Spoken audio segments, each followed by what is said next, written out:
Hello everyone, welcome back to Positron Plays Pyre. We have some talking to do with Faye, and we also got a new item here, the Singing Sands. So called singing is the sound of countless screeching wheel mites. Interesting. Slightly concerning. Faye seems to be in a happy mood, though she always seems to be around Jordario, who's listening to her with patience. So I would just look within the solid cups each day, from morning dew to drink, and once in a while maybe find a stream to drink from too. I'd get very thirsty sometimes too. I tried drinking tree sap once. It wasn't very good. Really it was very bad, I guess. Seniors should be discussing how exactly she managed to survive in the downside all alone for so long. Jordario watches her intently all the while. Food? Well, food was hard to find, usually because this is a bit embarrassing, but never trying to harm a living thing, you know, because it makes me sad. But sometimes it is the way of things, I understand, I do. So I would eat as often as needed to and tried a lot of different things to see if they were good. Most of them weren't though. But I got by. Learned to get by. I already knew how a little bit because back home where I came from, there I had to get by there too. Here, well, it was harder, but it wasn't that much harder really in a way. Jordario remains silent for some time as Faye trails off. Then, she embraces Faye and holds her there, gently. Faye lets out her breath but says nothing either for a while. Faye, may I ask a question of you? Me? Oh, of course. What question is it? How old are you? Do you know? Oh, I'm 19 years old. That's how old I am, I think. Truly then you have seen a lot in not a lot of time. Know that what you have achieved is a feat. I've known seasoned soldiers who could not have lived through the experiences you have described. Oh really? Wow, thank you so much. You've seldom seen Faye look so joyful at this moment. As for Jordario, you count on one hand the number of times you have seen a smile play across her lips. Leave them to their conversation. Interesting.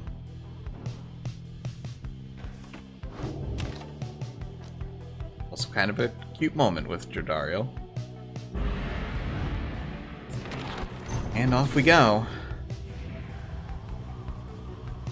Does actually kind of make me feel a little bad because we're probably liberating Jordario next. Unless there is some sort of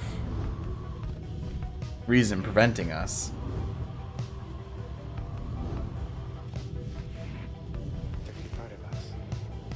Once more, we sail above the fall of Sol, and the temple to the 8 scribes awaits us at the summit. None have seen the temple save for those worthy to conduct the rites there, and myself and my counterpart Celeste. We then wonder whence it came. The cycle of the rites has turned since the beginning of this age. Over its course, whilst waiting for the cycle's turn, some exiles thus paid tribute to the 8 scribes. I think the scribes may not have wanted such extravagance or the carved effigies to them along the way. Yet it is for the triumvirates to decide how best to honor the rites. They chose to honor them as you see there. I remember this, of course, whether you even wish to do so, that is yours to decide. The scribes would not want otherwise.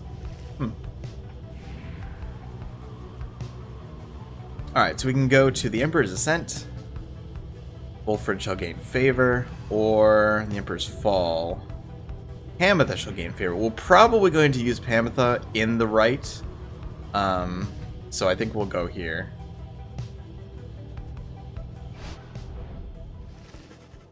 Make landing upon Mount Elodio while Wolfred pulls you aside while the others complete the post-flight inspection.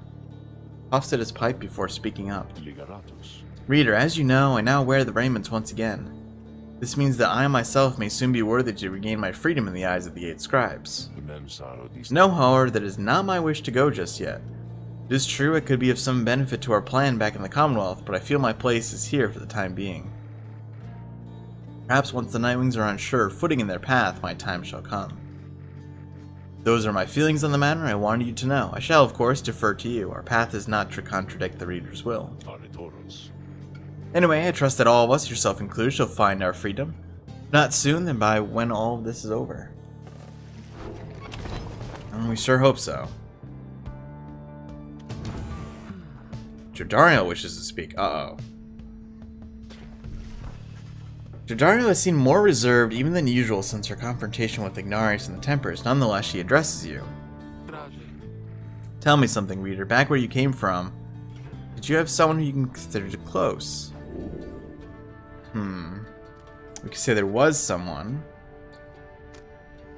There was no one.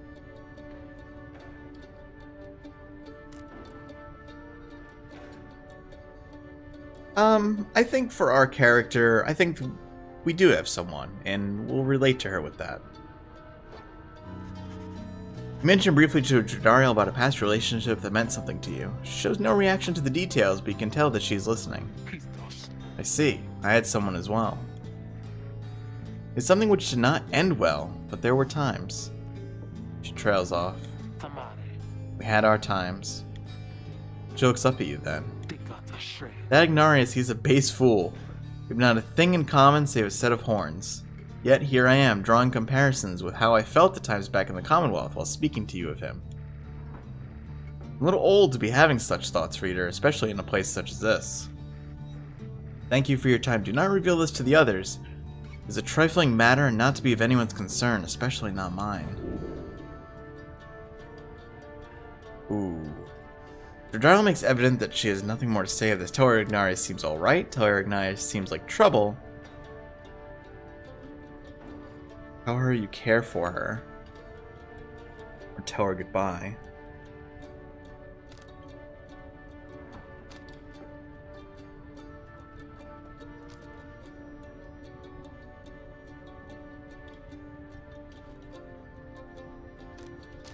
I'm really curious about the third option, I must say.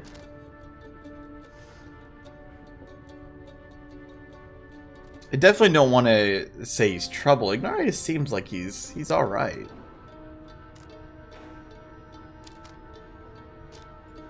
But I'm really curious to see where the third option goes. Let's find out. You admit now without some degree of difficulty, you have grown to care for her yourself. You understand full well how Ignarius must feel. You knew from the first that you had never met anyone like her. You could never have surmised the degree to which this turned out to be true.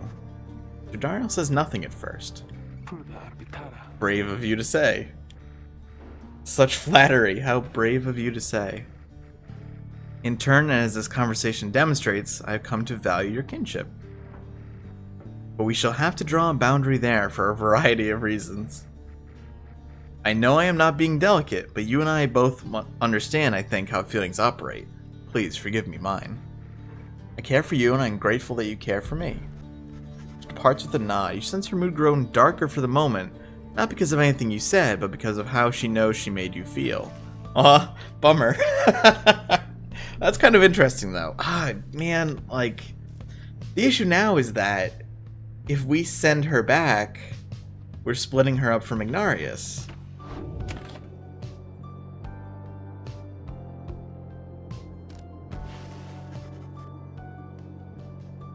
Having completed the post-flight inspection, you and Pamitha visit the monument of Golgothian here in Emperor's Fall. That's the hardest one to say.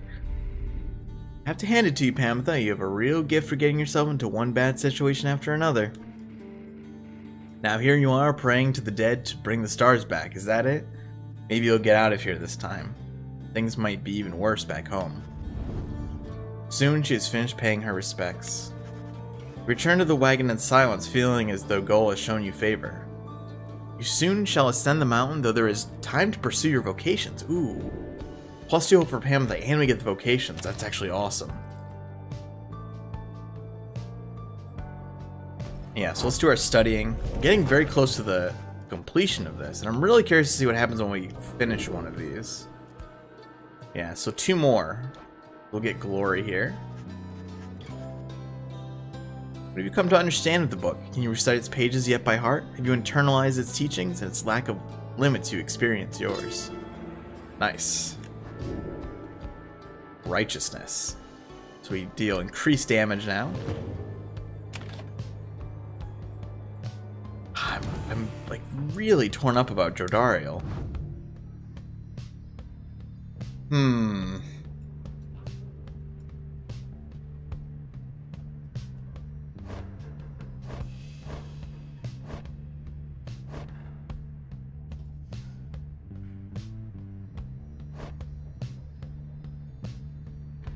I feel like she's the most important one to send back, though, is the other thing.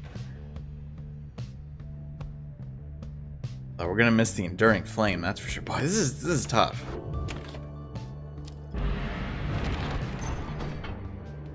Alright, we can go to the Temple High Road. Tizo shall gain favor, the Temple Cistern. Jodariel shall gain favor. She's gonna be in the right no matter what, so let's go this way.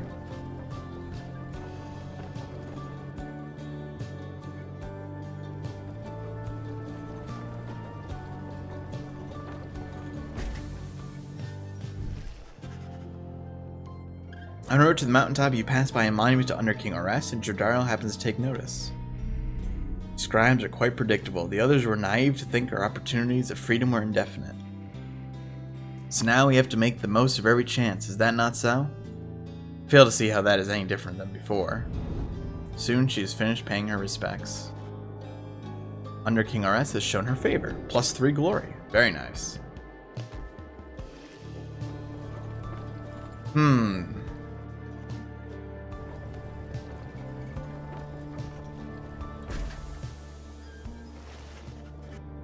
You and your fellow exiles gather at the foot of Scribe's Gate before an archway carved of stone where stands the gate guardian.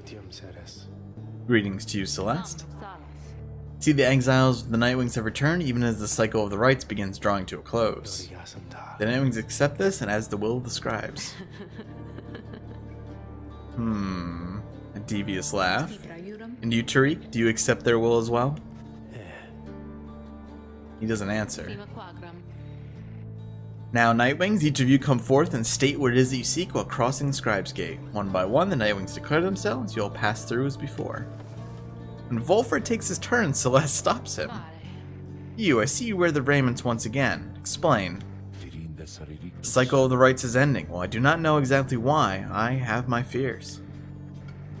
One of my contemporaries, he who fell from the summit long ago, he lives and seeks his liberty again. He stands against us now and believes his triumvirate to be the true Nightwings. I remember well the contemporary whom you mean. Then the Nightwings stand divided. Yes, and so I wear the raiments once again, in case that it may help to right this wrong. For I am Volfred Sandalwood, and I seek liberty for each of us, so that one day we all might stand shoulder to shoulder on the other side, and bring our freedom to the people there. She considers his words.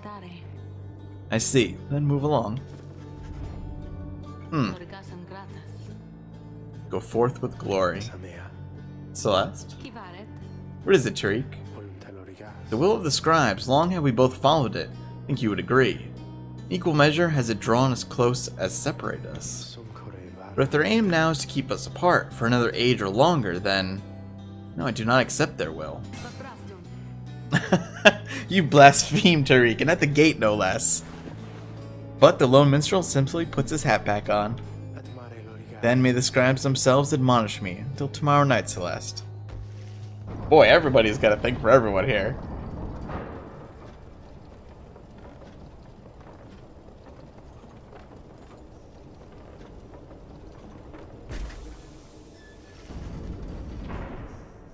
See the vastness of the downside all around you.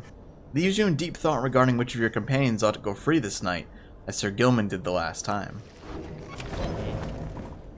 Yeah.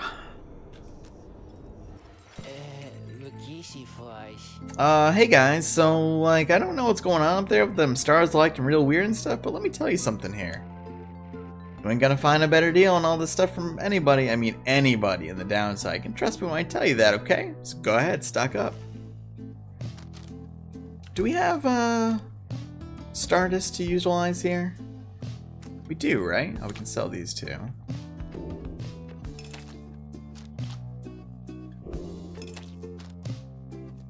We still have Tizo's item to level up, I believe.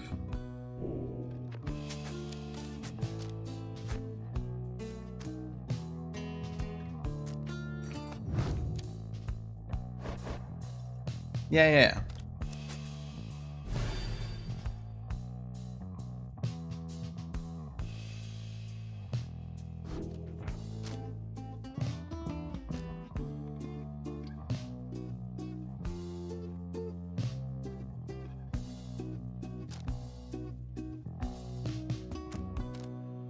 Hmm. He won't take it back, right? Yeah. That's kind of what I thought. Come see us again. Page revealed forged findings. Wolfred's here.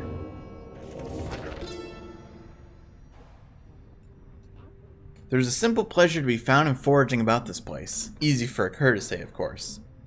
Though barren looking to the naked eye, the downside has its share of semi-hidden treasures waiting to be found. It was a nose for treasure after all, which drew us here. Certain types of artifacts found in this place would fetch a reasonable sum in soul, whether because they shine with inner light or due to other special properties. I have observed that stardust, freshly fallen from the heavens, sometimes glimmers in the afternoons. Not found a use for it as yet, though because it brings me faith, perhaps I have indeed. Must be for getting so much stardust. Wolfred looks up as you approach and smiles. Never thought that I would say such things, my kin, but it is good to wear the raiments and the rights once more. The march of time does have a way of healing certain hurts. Besides, the Nightwings of today, we are a very different beast than the triumvirate which took me in almost a decade ago. Ours was a triumvirate of exactly 3, well 4 with Tizo, provided to be an exception, though historically the Nightwings never took on more exiles than needed.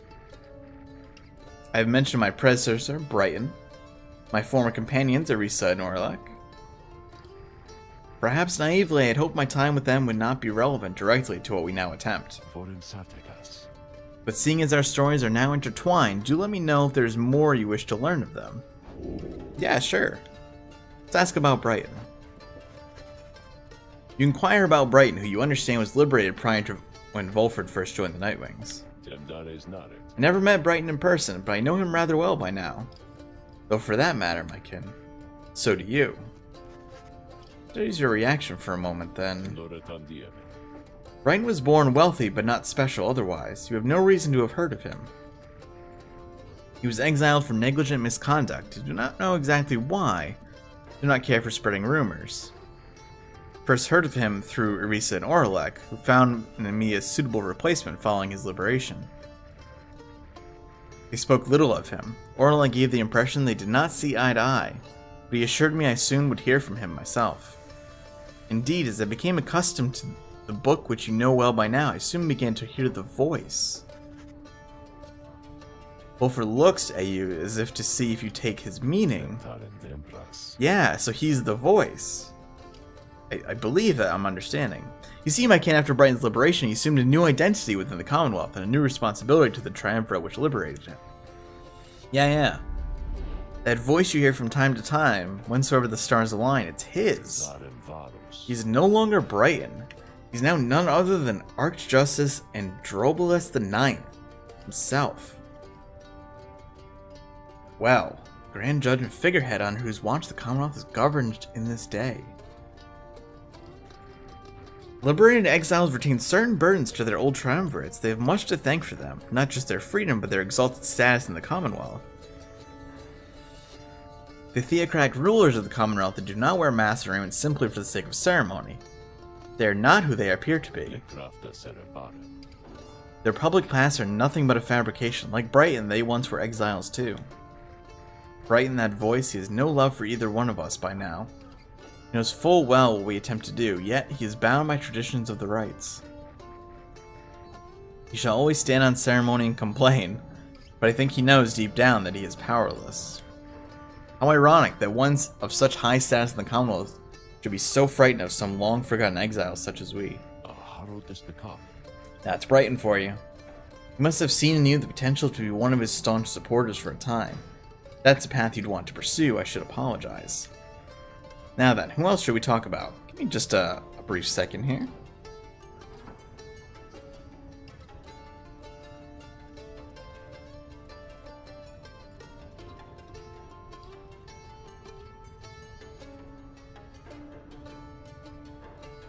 Want to take a sip of my water. Let's talk about Arisa. You ask about Arisa, who you understand betrayed Orlek at the moment of his liberation, but then perished in the Shimmer Pool. I'm afraid you know the brunt of it, my kin, but I suppose you ought to know something of Arisa's past, lest you be quick to judge her solely by her actions. Mind you, I'd never make excuses for the terrible choice she ultimately made, but her life, I understand, was very difficult. Irisa had been exiled for the foulest of acts. You could see it plainly branded on her face. Such was the heinousness of what she did in the eyes of the Commonwealth. She was an apprentice blacksmith in her youth, taking up the post left by her brother. He had fallen in battle on the blood border despite wielding her father's own lance and armor. Or their own father's lance and armor. Her father never quite recovered after this and had grown cruel and detached. It was Irisa who took the brunt of his fury. He expected the impossible of her. One day it was all too much for her, so when next he lashed out at her, she struck back. She struck back again, and again, and again. When they came for her, her father was gone. She was not herself. She was promptly cast on the downside for a crime where her hatred of the Commonwealth only grew. Irisa was always intense in her demeanor, haunted by her father's memory. More than that, her chief motive for wanting back her freedom was, in hindsight, not a healthy one. She longed to join our nation's enemies, to build for the High-Wing remnants a great siege engine that could shatter the defense of the Commonwealth and forever end our feud. What she ultimately did to Orlek was an act of pure and thoughtless desperation. I do not think that it was simply evil, nor do I think that it was personal. I often wondered, though, in her final moments in the Shimmer Pool, she understood what she had done and the depths to which she had fallen. For years, I must admit I hated her, but now my only hope is that she found a peace untenable during her relatively short life, in the downside and in the Commonwealth. Furthermore, I hope the life of Irisa offers some perspective yet to those of us who have not made the same mistakes. Alright, let's talk about Orlek. You ask what Orlek was like when he and Volfred first became acquainted. He remained silent. I was very, very sick, when I first landed on the downside. The long trip down the river must have been a little much for me. It was Orlek who found me. He could not have known of my capacity to read before he revived me. He was a physician, intolerant of the sight of suffering of any kind. Not just any physician, mind you, a gifted, highly decorated one. He served on the front. Back then, skirmishes erupted frequently, and those such as Orlek, they had to deal with the many casualties on either side. In time, he said he grew repulsed by what he saw. This sowed in his heart a yearning for an end to all the bloodshed, so he tried to use his status to negotiate a treaty with the High-Wing remnants. Must have gone about how you'd expect. He was given direct orders to return to the front, but when he refused to soil his hands again, they cast him to the downside. Here he gained the notice of the Nightwings, and before long, he grew to be one of the finest right conductors anyone had ever seen. He was instrumental in the liberation of his companions, whose roles in the Triumvirate were later filled by Irisa and me. In time, Orlek's own opportunity for freedom had come up. He longed for it so that with his exalted status he might stand a better chance of negotiating peace. However, on the evening of his liberation, well, you know the story from that point. He and I were kindred spirits for a while. I could not bear to think that he was gone, and now I still cannot entirely believe that he is back. He is our adversary now, transformed, grown cold. Still, part of me is happy that he lives. Make no mistake, of course, I shall not be swayed against our plan, not by Orlek or anyone, and as I said before, we share a higher calling now. As for Orlek, he wants his freedom still, though I wonder if he still remembers why.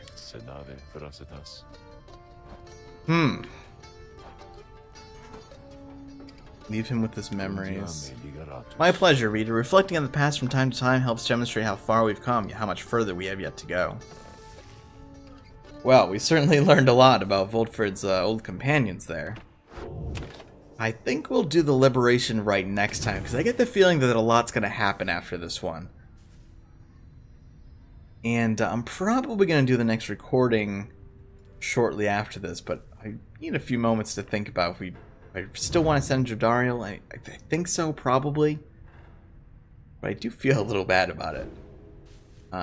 Yeah, so that will do it for now. Thanks for watching. Hope you enjoyed it. If you did, click like, helps a bunch. Subscribe for more, and I will see you soon.